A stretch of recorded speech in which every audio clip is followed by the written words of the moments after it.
ராசிகளை தனுசு ராசியை பொறுத்தவரை மிக மிக அற்புதமா இருக்கு. தனுசு ராசி 5ஆம் இடத்தில் பயணம் பண்ணக்கூடிய சந்திர பகவான் நீண்ட நாட்களுக்கு பிறகு தொழில் ரீதியான முயற்சிகளில் வெற்றி.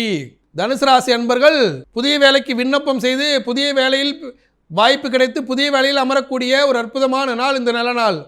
தனுசு ராசிக்காரர்கள் கீழ் திருப்பதியில் அருள்பாலிக்கூடிய கோவிந்தராஜ பெருமாளும் மனசு நாளை தொடங்கும் போது இன்றைய நாள் ஒரு அற்புதமான நாளாக உங்களுக்கு அமையும். மகர ராசிகளை மகர ராசியை பொறுத்தவரை மிக மிக சிறப்பாக இருக்கும். மகர ராசிக்கு 4ஆம் இடத்தில் பயணம் பண்ணக்கூடிய சந்திர பகவான் பல்வேறு அலைச்சல்கள் இருந்தாலும் இடம் மண்மனை சம்பந்தப்பட்ட பிரச்சனைகளை தீர்க்கும் ஒரு அற்புதமான நாள் இந்த நல்ல நாள்.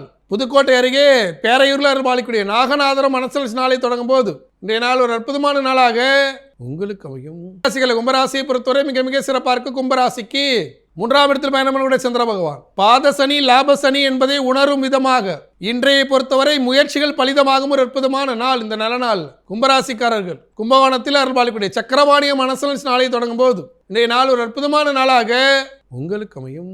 மீன ராசியை பொறுத்தவரை மிக மிக சிறப்பாக இருக்கு. 2ஆம் இடத்துல தனக்காரனா பயணம் பண்ணக்கூடிய சந்திர பகவான் கடந்த சில நாட்களாக ஏற்பட்ட பணத்தட்டுப்பாடு கடன் பிரச்சனை உறவுகளோடு ஏற்பட்ட சிக்கல் அவற்றை எளிதாக நீக்கும் ஒரு அற்புதமான நாள் இந்த நல்ல நாள். மீன ராசிக்காரர்கள் திருச்சி சமயபுரத்தில் அருள்பாலிக்கூடிய மாரியம்மன மனசல் நாளை தொடங்கும் போது இன்றைய நாள் ஒரு அற்புதமான நாளாக உங்களுக்கு அமையும்.